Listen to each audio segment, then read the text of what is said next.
Hello and welcome back to the channel where we look to explore the world of sales, marketing and technology. Today we have quite a spicy update for you on the Bud Light saga, the beer brand that stumbled into a whirlwind of political memes, boycotts and social media shenanigans. So grab your favorite beverage, that's Bud Light or not, and I'll offer an update on the latest marketing campaign. Before we get into that, we have an interesting and perhaps even cautionary tale about the adventures of professionally using AI, specifically our cheeky friend ChatGPT. But to kickstart the conversation, and we have some interesting news from Elon Musk and his Neuralink brain chip.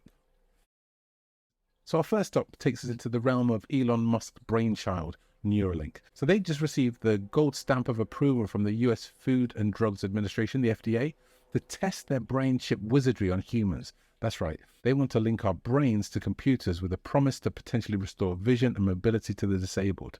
It's like the Matrix meets a futuristic rehab clinic.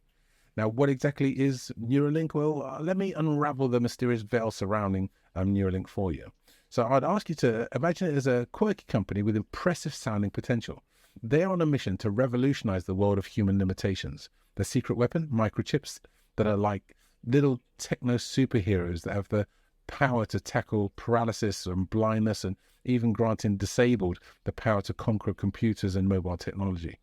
Now, experts warn that Neuralink brain implants, yes, that's inserted into the head and connects directly to the brain, will need extensive testing to overcome both the technological and ethical challenges.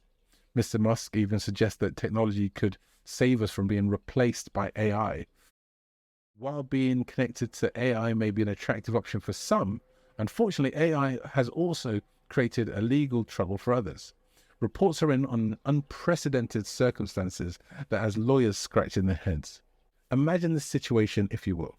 A New York lawyer struts into a courtroom armed with legal documents prepared by the illustrious AI tool ChatGPT.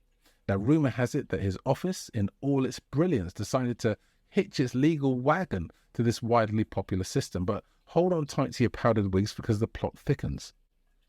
While the documents may have seemed sound and robust as an argument, the lawyer claims that he was unaware that the AI's content could be false. And it was. For a little bit of background, there was an airline that's being sued, and they must have had a field day when they couldn't find a trace of any of the reference cases. The judge was not amused, stating that 6 of the submitted cases were nothing more than bogus quotes and bogus citations. Talk about pulling a rabbit out of a non-existent legal hat.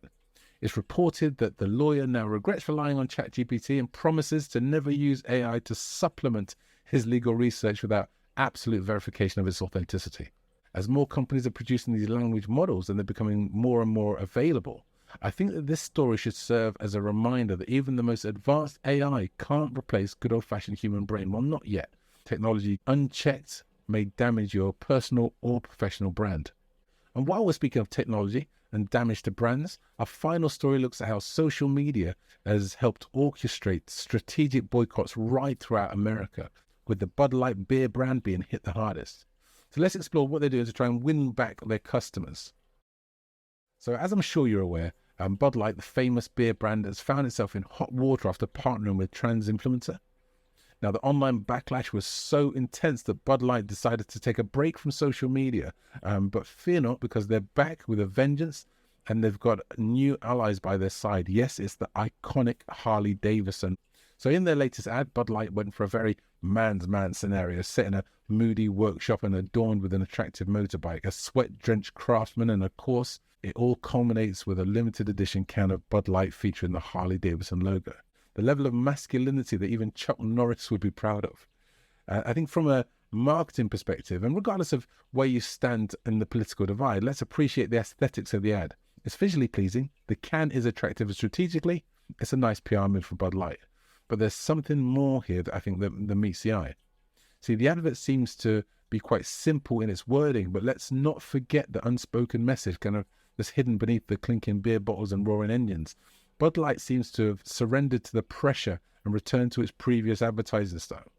So will this be enough to win back the hearts of consumers who boycotted them? Well, if social media is any indication, there are many out there that are thirsty for more than just beer and seeking some real accountability from Bud Light.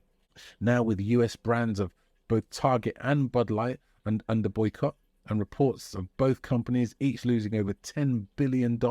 It seems that the American conservatives have added a new weapon to their arsenal, which now includes the ability to collectively boycott and attack businesses where it hurts businesses the most. And yes, that's in the cash register. So I'll be keeping you up to date with all of these stories, so stay tuned, and I hope to see you again. Signing off for now. Thanks.